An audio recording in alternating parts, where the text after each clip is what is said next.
사랑하는 성도 여러분, 평안하셨습니까? 3월 21일 목요일입니다. 함께 찬송가 325장 예수가 함께 계시니 찬양하심으로 오늘의 말씀 시작하겠습니다.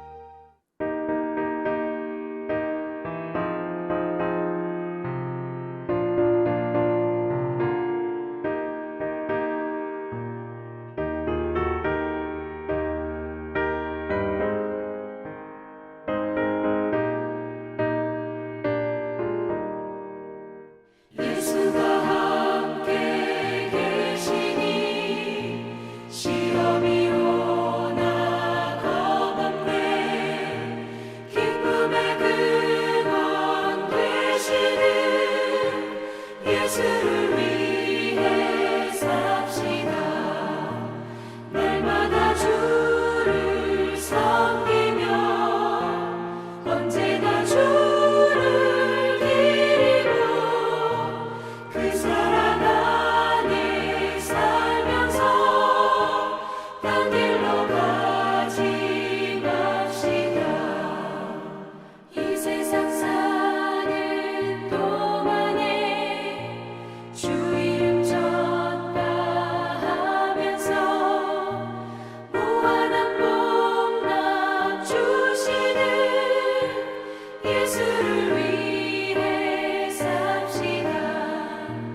날마다 주를 섬기며 언제나 주를 기리고 그 사랑 안에 살면서 딴 길로 가지 맙시다.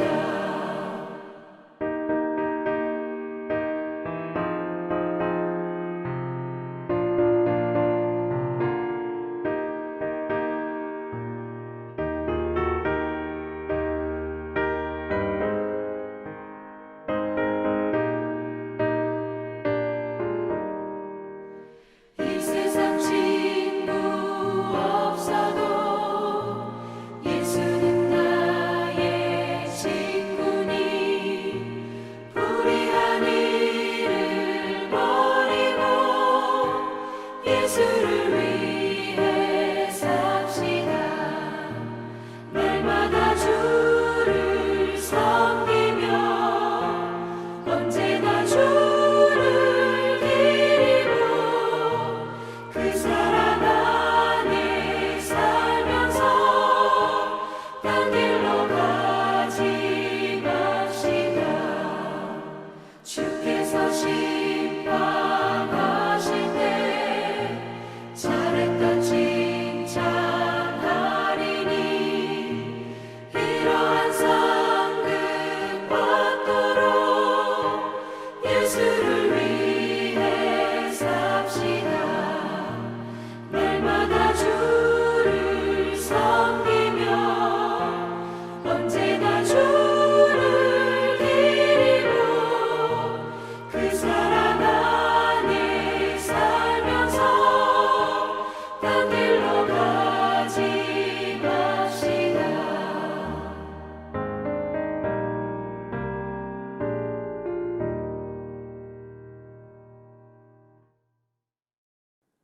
아멘. 이 시간 함께 나눌 말씀은 시편 58편 1절에서 11절입니다. 통치자들아, 너희가 정의를 말해야 하거늘 어찌 잠잠하냐? 인자들아, 너희가 올바르게 판결해야 하거늘 어찌 잠잠하냐? 아직도 너희가 중심에 악을 행하며 땅에서 너희 손으로 폭력을 달아주는도다. 악인은 모태에서부터 멀어졌으며 나면서부터 곁길로 나아가 거짓을 말하는도다. 그들의 독은 뱀의 독 같으며 그들은 귀를 막은 귀머거리 독사 같으니 술사에 홀리는 소리도 듣지 않고 능숙한 술객의 요술도 따르지 아니하는 독사로다. 하나님이여, 그들의 입에서 이를 꺾으소서. 여호와여, 젊은 사자의 어금니를 꺾어내시며 그들이 급히 흐르는 물같이 사라지게 하시며 겨누는 화살이 꺾임 같게 하시며 소멸하여 가는 달팽이 같게 하시며 만삭되지 못하여 출생한 아이가 햇빛을 보지 못함 같게 하소서. 가시나무 불이 가마를 뜨겁게 하기 전에 생나무든지 불붙는 나무든지 강한 바람으로 휩쓸려 가게 하소서. 의인이 악인의 보복당함을 보고 기뻐하며 그의 발을 악인의 피에 씻으리로다. 그때의 사람의 말이 진실로 의인에게 갚음이 있고 진실로 땅에서 심판하시는 하나님이 계시다 하리로다. 아멘. 성도 여러분, 우리는 엊그제 시편 56편부터 해서 다윗의 믹담시를 살펴보고 있습니다. 믹담이라는 말은 그 어원에서 철에 새기다, 도장을 찍다라는 의미를 가지고 있듯이 인생에서 반드시 새겨야 할 격언과 교훈을 담고 있는 시라고 할 수 있겠습니다. 이런 믹담시를 유대 랍비들은 황금시로 여기면서까지 다윗의 걸작으로 다루고 있는데요. 시편 16편과 시편 56편부터 해서 60편까지 모두 6개의 시가 시편 전체에 담겨져 있습니다. 오늘 살펴보는 시편 58편은 정의를 세우고 공의를 실천해야 할 세상의 통치자들이 어떻게 악인들을 용납하고 의인들이나 세상의 약한 자들을 더욱 고통에 빠지게 하는지 호소하면서 의로우신 하나님께 정의로운 심판을 바라는 시라고 할 수 있겠습니다. 성도 여러분, 과거에나 오늘이나 어떤 사람이 그 나라와 그 지역을 다스리는지는 그곳의 운명을 가를 정도로 매우 중차대한 일입니다. 올해 말에 있을 미국의 대선에 세 개의 이목이 쏠려 있습니다. 한국에서는 다음 달에 국회의원을 뽑는 중요한 선거가 있죠. 저마다 권력을 얻기 위해서 얼마나 수고와 노력을 많이 하는지 모릅니다. 그러나 성도 여러분, 권력을 얻기보다 권력을 어떻게 사용하는가에 더욱 심혈을 기울여야 합니다. 칼을 쥐어주는 것보다 그 칼을 휘두르는 그 사람의 선한 인격과 법과 질서를 따라 공정하게 판단하는 능력, 선한 양심이 훨씬 중요하다는 것은 두말하면 잔소리입니다. 그런데 성도 여러분, 일단 권력을 손에 넣으면 얼마나 사람이 달라지는지 모릅니다. 권력은 그 자체에 강력한 힘을 가지고 있습니다.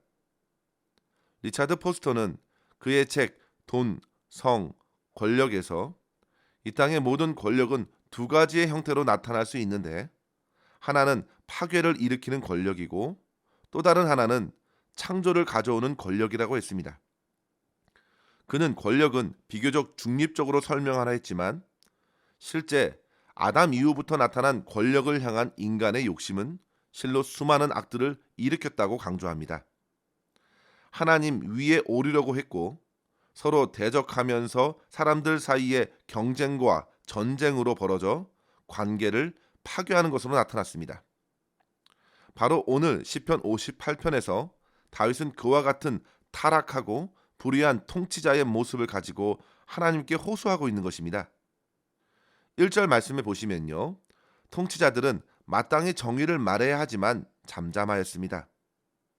올바르게 판단하여 하는데 침묵으로 일관하여 정의가 실현되지 않게 했습니다. 사랑하는 성도 여러분, 무건도 대답입니다. 가만히 있는 것도 선택입니다. 분명한 사실에 입각해서 정의와 진실을 세워야 합니다. 그러나 마음 깊은 곳에 가득 쌓인 악은 꼭 진실을 말해야 할 때 침묵하게 했습니다. 이유가 무엇이었을까요? 그것이 결코 자기의 이익에는 아무런 도움이 되지 않는다고 생각하기 때문입니다. 저마다의 이해관계와 욕심 때문이죠. 앞에는 거짓말들이 오고 가는데도 누구 하나 아니라고 용기 내어 참말을 건네지 않았습니다. 성도 여러분, 한번 생각해 보십시오. 다윗이 이 시를 남기게 된 배경이 언제일까요? 본문에는 정확한 배경을 언급하지 않습니다. 그러나 우리는 어렵지 않게 예상할 수가 있습니다. 다윗이 사울의 부름을 받고 어느덧 전쟁의 영웅이 되었습니다. 여러 백성들의 칭송을 받으면서 그가 돌아오는데 사울이 천천히요, 다윗은 만만이로다. 여인들의 이러한 노래에 사울 왕의 심기가 얼마나 불편했겠습니까? 그런데 그런 상황에서 주변의 신하들이나 관리들이 과연 가만히 있었을까요? 그들이 과연 사울에게 넉넉한 마음으로 다윗을 인정하시고 칭찬해 주십시오 라고 했을지, 아니면 왕의 마음을 얻고자 여러 말로써 다윗을 한번 생각해 보십시오. 저는 분명 주변의 신하들도 시기가 생겨서 사울 왕의 시기에 더욱 부채질하지 않았을까 생각이 됩니다. 어떤 이는 나서서 다윗에 대하여 여러 가지 말로 헐뜯기도 했을 것입니다. 그런 사이에 주변의 관리들 중 그 누구도 다윗의 입장에서 정의로운 말을 하지 않았을 것입니다. 나중에 딱 한 사람이 참된 말을 하지요. 그는 바로 다윗의 친구 요나단이었습니다. 다윗은 결국 사울의 미움과 모함을 받았고 나라의 대적이 되었습니다. 그는 도망자가 되었습니다. 그의 심령은 억울함으로 무너졌을 것입니다. 성도 여러분, 이러한 세상의 불의한 통치자들로 인해서 마음과 영혼이 녹아내릴 때 우리는 어떻게 대처해야 할까요? 오늘 본문을 중심으로 해서 두 가지의 교훈을 함께 붙들었으면 합니다. 첫째로 성도 여러분, 불의가 가득한 세상에서 의로우신 하나님의 다스림을 따라 우리는 순종하며 살아가야 합니다. 시편 앞부분에서 다윗은 불의한 통치자의 실상에 대해서 고발한 이후에 6절에서 언급합니다. 오늘 본문 6절은 이 시의 가장 중간에 있는 구절로서 핵심적인 내용을 담고 있는데요. 하나님이여 그들의 입에서 이를 꺾으소서, 여호와여 젊은 사자의 어금니를 꺾어내소서. 성도 여러분, 다윗은 하나님의 개입을 기대하고 있습니다. 그들의 이를 꺾어달라는 말은 원어로 보면 부셔버리다, 깨뜨리다 라는 명령형으로 쓰였습니다. 도저히 이의 기능이 상실되게 해달라는 것입니다.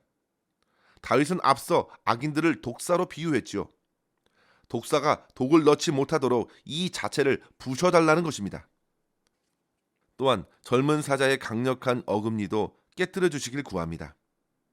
결국 하나님께서 불의의 재판장들을 막아주시기를 구하고 있습니다.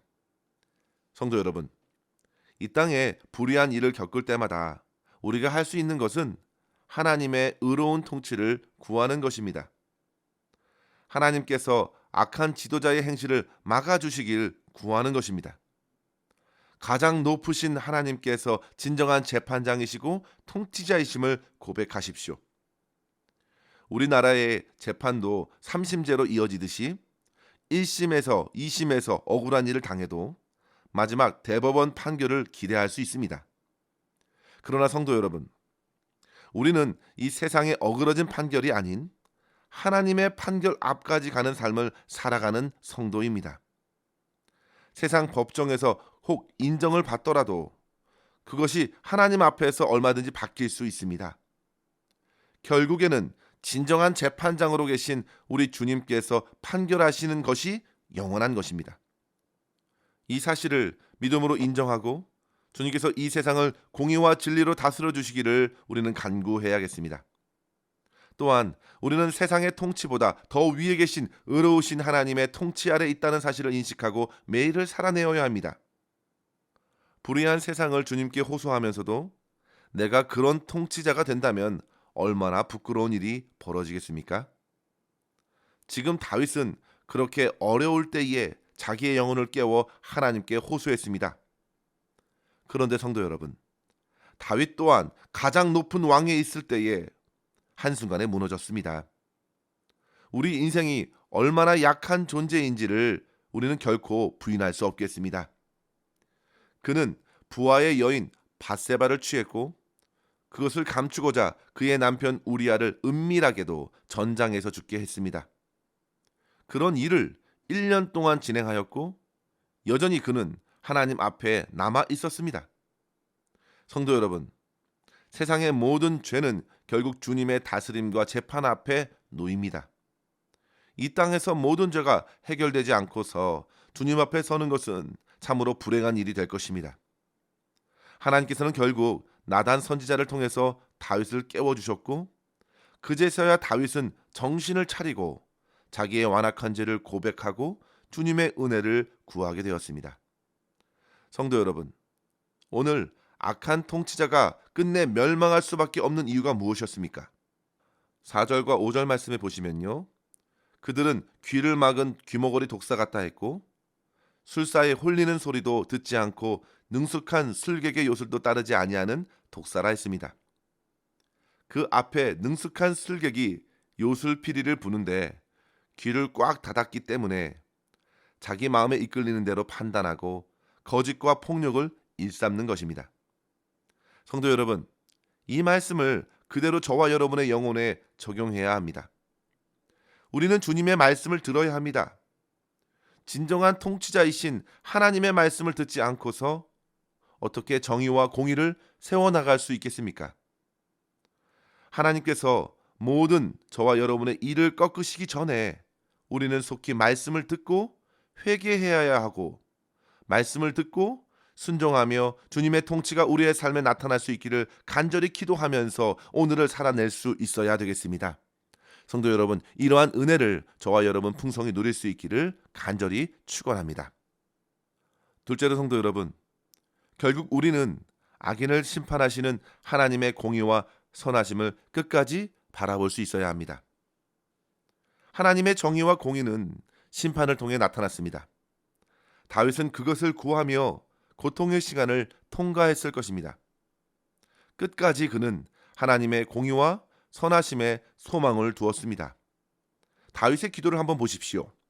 7절 말씀에 보시면 급히 흐르는 불같이 악인들이 사라지게 하시고 겨누는 화살이 꺾임 같아서 그들의 의도가 명중하지 못하게 간구합니다. 그들은 점점 말라가는 달팽이 같게 될 것이고 결국 유산한 아이가 해를 보지 못하는 것처럼 허무하게 사라지게 해주시기를 그는 기도하고 있습니다. 9절 말씀에 보시면요, 가마를 뜨겁게 하기 전 장작이 모두 바람에 날려가게 해주시기를 구하고 있습니다. 모두 그들의 의도가 성공하지 못하도록 애당초 주님의 손으로 다스려 주시고 통치해 주시기를 간구하는 것입니다. 성도 여러분, 결국에는 선하신 하나님께서 개입하시면 악인의 그 모든 도모는 한순간에 바람의 겨와 같을 것입니다. 우리가 잘 알고 있는 시편 1편의 4절 5절 말씀에 있지요. 악인들은 오직 바람에 나는 겨와 같도다. 그러므로 악인들은 심판을 견디지 못하며 죄인들이 의인의 모임에 들지 못하리로다 했습니다. 사랑하는 성도 여러분, 오늘 말씀대로 결국 마지막 때에 기뻐하는 사람들은 누구인가요? 끝까지 하나님을 믿음으로 바라보고 주님의 공의 아래에 있었던 의인들이었습니다. 악인이 망할 때에야 비로소 갚아주시는 하나님, 심판하시는 하나님을 인정하게 됩니다. 성도 여러분, 지금 우리가 비록 어려움에 처해 있지만 결코 낙심하지 마시기 바랍니다. 끝까지 하나님의 선하심과 공의로우심을 믿고 주님의 역사를 기대하십시오. 악한 자들과 결코 타협하지도 마십시오. 미가 선지자가 주님의 백성들을 깨운 말씀대로 항상 주님의 말씀을 따라 공의를 행하고 인자를 사랑하고 겸손히 하나님과 함께 행하는 삶을 통하여 하나님의 충만한 다스림을 누리며 승리할 수 있는 저와 여러분 될 수 있기를 주의 이름으로 간절히 축원합니다. 기도하겠습니다. 하나님 아버지 감사합니다. 오늘도 주의 말씀으로 우리의 영을 깨우시고 세상의 불의한 통치자들 가운데서도 공의와 정의로 온 세상을 다스리시는 하나님을 바라보게 하여 주시니 감사합니다. 아버지 하나님, 자기의 유익을 위하여 자기의 권세를 부리고 힘없고 연약한 사람들의 그 억울함을 돌보지 않는 세상에 사랑 없는 자의 길을 걸어가지 않도록 저희의 마음을 붙들어 주시옵소서. 주님의 말씀을 잘 들을 수 있는 은혜를 더하여 주시고 주께서 말씀하실 때마다 깨닫는 마음으로 회개하며 모든 일에 주의 공의와 주의 사랑을 실천하는 성도의 삶을 살아내게 하여 주시옵소서. 오늘도 만나는 모든 사람들 안에서 주님의 임재를 나타내게 하여 주시고 모든 일들 가운데 하나님의 통치를 경험하고 하나님께 영광 돌리는 삶을 살아낼 수 있도록 역사하여 주시옵소서. 우리 구주 예수 그리스도의 이름으로 간절히 기도하옵나이다. 아멘. 사랑하는 성도 여러분, 오늘도 주님과 함께 승리하시기를 바랍니다. 감사합니다.